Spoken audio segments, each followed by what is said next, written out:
আসসালামু আলাইকুম সবাইকে। বাধ্য ভালোবাসা গল্পের 13 নম্বর পার্ট। তো বেশি কথা না বলে চলুন গল্প শুরু করা যাক। পদ্ম বলল, আপনি তো প্রথমে আপনার কাছে টেনে নিয়েছেন, এখন এমনটা বলছেন কেন? এখন একটু কাঁদি। ইজান খেয়াল করেছে পদ্ম নাক টানছে আর চোখ দিয়ে ক্রমাগত পানি পড়ছে। মেয়েটা যে কেঁদে একেবারে লাল হয়ে গেল সেটা কি মনে আছে তার? টমেটোর মতো লাগছে একদম। ইজান বলল, না আর একটু কাঁদা যাবে না, কাঁদলে অন্য কোথাও কাঁদো, আমার কাছে এসব চলবে না। পদ্মের আরো ঠেলে কান্না আসলো। মানুষটা ভীষণ স্বার্থপর, তার মনের কষ্টগুলো এখন অনুভব করতে পারছে না কেন? খুব তো তখন পটু পটু কথা বলতে পারে, আবার তার বুকে কান্নাও করা যাবে না। পদ্ম ইজানকে আবারও জড়িয়ে ধরলো, তারপর বলল, আমি আপনাকে ছাড়া থাকতে পারবো না ডাক্তার সাহেব, আমার মন বসবে না ওখানে। বিয়ের পর একদিনও থাকিনি, কাল থেকে কিভাবে থাকবো?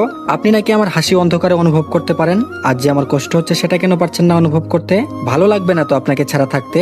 আপনি ছাড়া আপনার পদ্মফুল শূন্য একেবারে, আর আমি একেবারে আপনাকে জড়িয়ে ধরে আপনার বুকে কাঁদবো, কারণ আপনি একান্তই আমার ব্যক্তিগত মানুষ। ইজান বিস্মিত হয়ে আছে। এসব কথা কি পদ্ম বলছে? মেয়েটা যে অজান্তেই তাকে ভালোবেসে ফেলেছে এটা কি সে জানে? ইস, আগে এমনটা হবে জানলে এই ট্রিক্স আরো আগে কাজে লাগাতো। ইজান ঠোঁট কামড়ে হাসছে পদ্মের কাহিনী দেখে। সকাল 10টা। ইজান পদ্মকে নিয়ে গ্রামের উদ্দেশ্যে বেরিয়ে পড়েছে। সবার কাছ থেকে বিদায় নেওয়ার সময় পদ্মের খুব কান্না পেয়েছিল, তাও নিজের মনটাকে শক্ত রেখে বাসা থেকে বের হয়েছিল। গাড়িতে উঠতেই মনটা হু হু করে উঠল। 14 দিন যেন 1 বছরের মতো লাগবে তার কাছে। বিয়ের প্রথম প্রথম গ্রামে যেতে খুব ইচ্ছে করছিল, এখন ঢাকা শহরে থাকতে মন চাচ্ছে। ইজান নিজেই ড্রাইভ করছে, পাশের সিটে পদ্ম মন খারাপ করে বাইরে তাকিয়ে আছে। যতবার মনে পড়ছে ইজানকে ছাড়া থাকবে ততবার যেন মনটা ভেঙে যাচ্ছে তার। অসহ্য ব্যথা একদম। মাঝে মাঝে পদ্ম ইজানের দিকেও তাকাচ্ছে, লোকটা একদম শান্তভাবে গাড়ি চালাচ্ছে।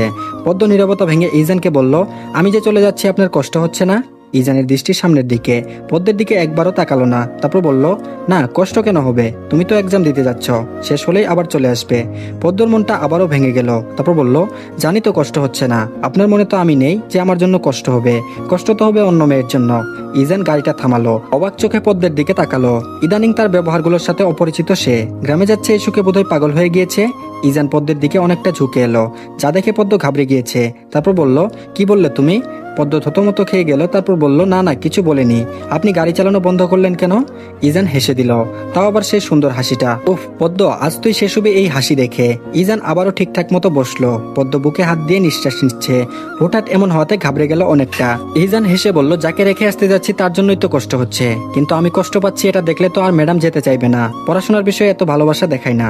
পদ্ম মুখটাই বাঁকালো। ভেবেছিল ইজান দেখেনি, কিন্তু ইজান ঠিকই দেখে নিয়েছে, আর জানেও পদ্ম কেন এমন করছে। ইজান বলল, মুখ বাঁকিয়ে লাভ নেই, যদি এমন করো ইজান কিন্তু তোমাকে আর গ্রাম থেকে আনবে না। পদ্ম তেরা ভাবে উত্তর দিল, আমি নিজেই চলে আসবো। যদি একা না আসতে পারি তাহলে মা আর পুষ্পকে নিয়ে সোজা আপনার বাসায় চলে যাব। ইজান পদ্মকে রাগানোর জন্য বলল, তুমি গ্রাম থেকে এসে দেখবে তোমার সতীন অলরেডি তোমার বরের সাথে সংসার করছে। তুমি কি আসলে বুঝছো না আমি কেন তোমাকে এত তাড়াতাড়ি ওখানে রেখে আসছি? আমি তো আরেকটা বিয়ে করব, তোমার দাওয়াত রইলে অবশ্যই তোমার বরের বিয়েতে আসবে। আমি আর তোমার সতীন খুবই খুশি হব। পদ্ম যেন তেলে বেগুনে জ্বলে উঠলো। ইজানের কথাটা খুবই বাজে ছিল। এক বউ থাকতেও আবার বিয়ে করার কথা বলছে। পদ্ম কেঁদে ফেললো, তারপর বলল, আপনি খুব খারাপ, আমি আপনার সাথে থাকবো না। এতদিন তাহলে আপনি আমার সাথে অভিনয় করেছেন? আমি তো জানি আপনার আমাকে ভালো লাগে না, কারণ আমি গ্রামের মেয়ে। আপনার চোখে তো শহরের মেয়েদেরকেই ভালো লাগে, আমাকে কেন লাগবে? দরকার নেই আমাকে গ্রামে দিয়ে আসার, এখানেই নামিয়ে দিন, আমি একাই চলে যেতে পারবো। ইজান ভেবেছে পদ্ম রাগ করে কথা শোনাবে, কিন্তু তিনি তো একবারে কেঁদেই দিল। ইজান পদ্মকে টেনে তার বুকের সাথে মিশিয়ে নিল, তারপর বলল, পদ্ম ফুল, আমার চোখে তুমি সবসময় সুন্দর, আমি তোমার সাথে অভিনয় করিনি। তবে এটা ঠিক, বিয়েতে আমার মত ছিল না, আমার মা জোর করেছিল। এই যে তোমাকে আদর দেই, ভালোবাসি, এগুলো আমি মন থেকেই দেই। বিয়ের পরের দিন থেকে আমি তোমাকে মেনে নিয়েছি। প্রথমে মানতে পারছিলাম না, এখন তুমি গ্রামে যাচ্ছ আমি সহ্য করতে পারছি না। ইজান শেখের জীবনের প্রথম নারী তুমি, যার প্রতি সে এতটা দুর্বল, যাকে না দেখে ইজান তার সকালটা শুরু করতে পারে না, যার কষ্ট হলে সে নিজেও কষ্ট পায়, যার প্রতি ইজানের বুক ভরা ভালোবাসা রয়েছে, সে মেয়েটি তুমি পদ্মফুল। তুমি নিতান্তই ভাগ্যবতী মেয়ে। ইজানের কথা শুনে পদ্ম কষ্টের মাঝেও হাসলো, তারপর বলল, আপনিও অনেক ভাগ্য করে আমার মতো বউ পেয়েছেন, এই কথাও কিন্তু ভুলে যাবেন না। ইজান হেসে উত্তর দিল, একটুও ভুলবো না। পদ্ম ইজানের বুকে একটা সুন্দর চুমু এঁকে দিল, তারপর গভীরভাবে ইজানকে জড়িয়ে ধরলো। ইজানও এক হাত দিয়ে জড়িয়ে ধরেছে আর এক হাত দিয়ে ড্রাইভ করছে। দেখতে দেখতে পদ্ম আর ইজান গ্রামে ঢুকলো। পদ্ম ঘুমিয়ে আছে, সে গ্রামে চলে এসেছে, তার কোনো খেয়ালই নেই।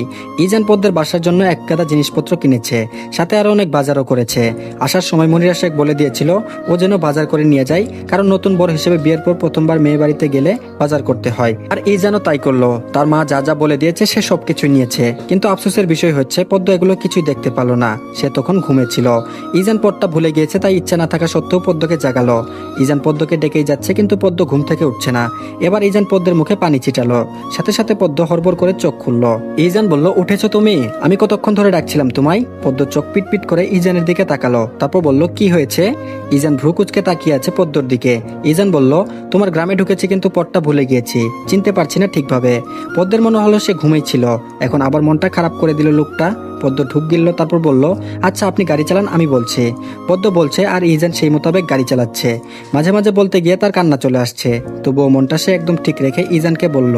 পদ্মের বাড়ির সামনে এসে গাড়িটা থেমেছে। গ্রামের রাস্তাগুলো একেবারে সরু, রাস্তার চারপাশে গাছ আর ধান ক্ষেত। ইজান একটু গাড়ি চালানোর পাশাপাশি চারপাশেও একটু দেখছিল। যখন প্রথমে এসেছিল তখন কিছুই খেয়াল করেনি। পদ্ম গাড়ি থেকে নামলো, আর পুষ্প সেটা দেখে দৌড়ে তার আপুকে গিয়ে জড়িয়ে ধরেছে। তারপর বলল, মা, আপু এসেছে। রুবিনা খাতুনও আসলো, তার মেয়েকে একেবারে বুকের সঙ্গে মিশিয়ে রাখলো। পদ্মের মাথায় কয়েকটা চুমু দিল রুবিনা খাতুন। পদ্ম একদম মাকে জড়িয়ে ধরে আছে পাখির ছানার মতো। ইজানের সাথে কিছুক্ষণ কথা বলল রুবিনা খাতুন, কিন্তু পুষ্প কোনো রকম কথা বলল না। ইজান একবার ভুলবশত তাকিয়েছিল, কিন্তু মেয়ে তাকে দেখে মুখটা ভেঙিয়ে দিল। ইজান একেবারে হকচকিয়ে গেল, বুঝেছে এর রাগ এখনো কমেনি। ইজান শান্ত কণ্ঠে রুবিনা খাতুনকে বলল, তাহলে মা আমি এখন আসি। রুবিনা খাতুন অবাক হয়ে গেল, আসি মানে এখনই চলে যাবে নাকি? নতুন জামাই প্রথম বাড়িতে এসেছো মাত্র, এখনই যাওয়ার কথা বলছে? রুবিনা খাতুন বলল, কি বলছো বাবা, এখন চলে যাবে মানে? ইজান সৌজন্যবোধ হাসলো। ইজান বলল, আসলে মা আজ কিন্তু আমার ডিউটি ছিল, তাও ছুটি নিয়েছি শুধুমাত্র পদ্মের জন্য। এখন আবার চলে যেতে হবে, কারণ কাল থেকে আমাকে ডিউটিতে ফিরতেই হবে। পদ্ম জানে সব। শেষের কথা বলার সময় ইজান পদ্মের দিকে তাকালো। মেয়েটা চোখ যে পানিতে টলমল করছে তা বোঝাই যাচ্ছে। ইজানের কথা কোনো মতেই রুবিনা খাতুন রাজি নয়, অন্তত আজ রাতটা থাকতে হবে। ইজান বলছে সম্ভব না, তাও তিনি জোর করছেন। ইজান অনুরোধের সুরে বলল, আজ না মা, আমি তো আসবোই, আবার পরে একদিন না হয় থাকা যাবে, এখন আমাকে আসতে হবে। রুবিনা খাতুন বলল, দুপুরের খাবারটাও কি খেয়ে যেতে পারবে না? ইজান ভাবলো কিছুক্ষণ, তারপর ভেবে বলল, জি খেয়ে যাব। রুবিনা খাতুন খুশি হলো, সাথে পদ্মও। পদ্মের তো খুশির শেষ নেই, কিন্তু পুষ্প তৎক্ষণাৎ বলে উঠলো, এই লোককে আমাদের বাসায় খেতে দিব না। ওনাদের বাসায় যখন গিয়েছিলাম তখন উনি আমাকে একটু ঘুরাতে নেননি, আবার একদিন প্রায় দুপুরের সময় সকালের নাস্তা খেতে দিয়েছিলেন। পুষ্পের কথা শুনে ইজান লজ্জা পেল। এই বিচ্ছু মেয়ে একদম সরাসরি অপমান করে দেয়, কে জানতো? রুবিনা খাতুন পুষ্পকে চোখ রাঙাচ্ছে, এই মেয়ে কখনো ভালো হবে না। রুবিনা খাতুন বলল, বাবা তুমি কিন্তু কিছু মনে করো না ওর কথাই, ও এমনই। আমি কত বকি, কিন্তু সে বকা খাওয়ার পরও আবার ভুলে যায়। ইজান পুষ্পের দিকে তীক্ষ্ণ দৃষ্টিতে তাকালো, বলল, সমস্যা নেই মা। রুবিনা খাতুন পদ্মের উদ্দেশ্যে বলল, পদ্ম ইজান বাবাকে ভিতরে নিয়ে যা। ইজান পদ্মের সাথে ভিতরে ঢুকলো। পদ্ম ইজানকে তার রুমে নিয়ে গেল। পদ্ম রুমে গিয়ে শটান হয়ে শুয়ে পড়েছে। ইজান পকেটে হাত গুজে পদ্মের সোজাসুজি দাঁড়ালো। ইজান বলল, এসেছো তো ঘুমিয়ে ঘুমিয়ে, এখানে আমার ক্লান্ত হয়ে বিছানায় শুয়ে থাকার কথা, সেখানে তুমি কাজটা করছো। পদ্ম অন্যদিকে ফিরে গেল। ইজান এটা দেখে পদ্মের পাশাপাশি শুয়ে পড়েছে, তারপর বলল, চলেই তো যাবো একটু পর, তাও রাগ দেখাচ্ছ? পদ্ম ইজানের দিকে ফিরে তাকালো এবার। পদ্ম বলল, রাগ করছি না তো, আসলে আমার ভালো লাগছে না। ইজান বলল, কেন ভালো লাগছে না? পদ্ম বলল, জানি না। ইজান বলল, কেন জানো না? পদ্ম বলল, হু। ইজান বলল, আমি চলে গেলে ভালো লাগবে তোমার? পদ্ম ইজানকে জড়িয়ে ধরেছে। ইজান হাসছে, মেয়েটা একটু একটু পাগলা ধরনের। তারপর বলল, আপনি চলে গেলে আমার একটু ভালো লাগবে না ডাক্তার সাহেব। ইজান পদ্মকে কিছু বলতে যাবে, তার আগে ডাক পড়েছে। পুষ্প দরজার ওপাশ থেকে বলল, তারা যেন তাড়াতাড়ি খেতে আসে। পদ্মের খাওয়া আগেই শেষ, কিন্তু ইজানের জন্য বসে রইল। তাদের খাওয়া শেষ করে পদ্ম আর ইজান রুমে আসলো। ভাবতেই মন কেমন করে উঠলো, কারণ এই তো এখনই ইজান চলে যাবে। পদ্ম আর ইজান পাশাপাশি বসেছে, দুজনে চুপ করে আছে। ইজান পদ্মের মাথায় হাত দিয়ে বলল, শোনো, এক্সামগুলো ঠিকঠাক মতো দিবে। আমি হয়তো আসতেও পারি, আবার নাও আসতে পারি, চেষ্টা করবো আসার জন্য, কিন্তু তুমি ভালো মতো এক্সাম দিবে। পদ্ম বলল, হুঁ। ইজান ভেবেছে পদ্ম আর কিছু বলবে না, তাই সে বলল, তাহলে আমি আসি। হ্যাঁ, ঠিকঠাক মতো চলবে, আমি কল দিব তোমায়। পদ্ম ইজানের হাত ধরে বলল, এত তারা কিসের, আর একটু বসুন না। ইজান পদ্মকে মোবাইলটা দেখালো, যেখানে বড় বড় করে উল্লেখ করা 5:45 বাজে। দেখো, অলরেডি আমি লেট করে ফেলেছি অনেক, আমাকে তো বাসায় ফিরতে হবে, তাই না? পদ্ম এখন আবার কেঁদে উঠলো, তারপর বলল, আজ থাকলে কি এমন ক্ষতি হতো? ইজান হেসে হেসে পদ্মের গালে হাত বোলাতে বোলাতে বলল, এ দুদিন যতবার কেঁদেছ জীবনেও মনে হয় এতবার কাঁদনি। পদ্ম ইজানকে অবাক করে দিয়ে একটা কাজ করলো। পদ্ম ইজানের উষ্ঠে তার উষ্ঠ ছুঁয়ে দিল। মুহূর্তেই পদ্ম নিজেই চোখটা বন্ধ করে ফেললো, কিন্তু ইজান বেটা তো ছাড়লো না। পদ্ম অনেক কষ্টে ছাড়িয়ে নিল নিজেকে। অধিক মুখ রেখে বলল, আপনি কোনো মেয়ের দিকে তাকাবেন না ডাক্তার সাহেব, পদ্মফুল কিন্তু রাগ করবে। এবার আপনি আসতে পারেন। পদ্মের পরীক্ষা শুরু হয়েছে 4 দিন হলো, এর মাঝে 2টো পরীক্ষাও শেষ। খুব মনোযোগ দিয়ে পড়াশোনা করছে, কারণ ইজান প্রতি রাতে কল দিয়ে হুমকি দেয়, যদি কোনো সাবজেক্টে 80+ নাম্বার ছুটে যায় তাহলে ইজান তাকে বাসায় নিবে না। জানে এগুলো মজা করে বলে, তবুও নিজের মান সম্মান শ্বশুর বাড়ির কাছে রাখার জন্য ভালো করে পড়াশোনা করে, যে করেই হোক একটা মানসম্মত রেজাল্ট করা লাগবে। তো রোববার গণিত পরীক্ষা, সেই হিসেবে পদ্ম দিনরাত অঙ্ক নিয়েই বসে আছে। এই এক বিষয় যেটাতে পদ্ম খুবই দুর্বল, শত মন দিয়ে চেষ্টা করলেও পারে না। পদ্ম পড়ার টেবিলে বসে আছে, তার মাথা আর কাজ করছে না, এই সাবজেক্টটা নিয়ে আর পারে না। ইজান কল করেছে, পদ্ম পড়ার টেবিল থেকে উঠে গিয়ে কলটা রিসিভ করলো। ইজান শান্ত কণ্ঠে বলল, কি করছো পদ্মফুল? পদ্ম চিন্তিত হয়ে বলল, আমার আর ভালো লাগছে না, এত চিন্তা মাথায় নিতে পারছি না। পদ্মের কথায় ইজান ভ্রু কুচকালো আর বলল, কি এমন হয়েছে এমন কথা বলছো? ইজান বলল, কি হয়েছে বলবে তো, না বললে বুঝবো কিভাবে? পদ্ম বলল, আমি অঙ্ক পারছি না, আপনি তো আমাকে বলে দিয়েছেন যে প্রতি বিষয়ে 80 এর উপর নাম্বার থাকতে হবে। আচ্ছা আপনি বলুন, আমি কি এত ভালো শিক্ষার্থী যে এমন রেজাল্ট হবে আমার?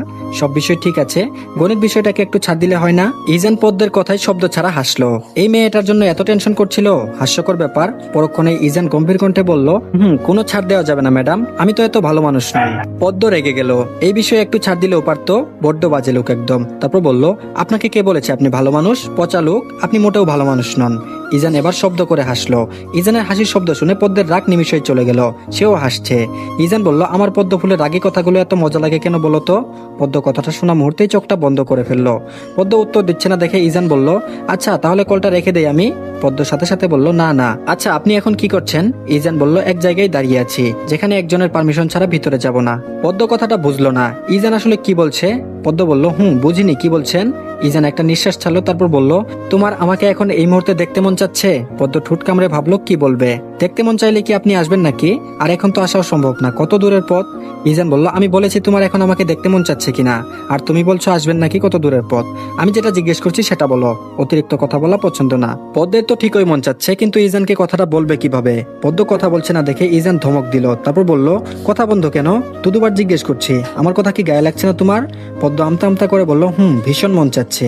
ইজান হাসলো, তারপর বলল, তাহলে দরজা খুলো। পদ্ম অবাক হয়ে গিয়েছে, দরজা খুলবে কেন? পদ্ম বলল, দরজা কেন খুলবো, এখন তো রাত প্রায় 12টা বাজে, আমার তো ভয় লাগছে।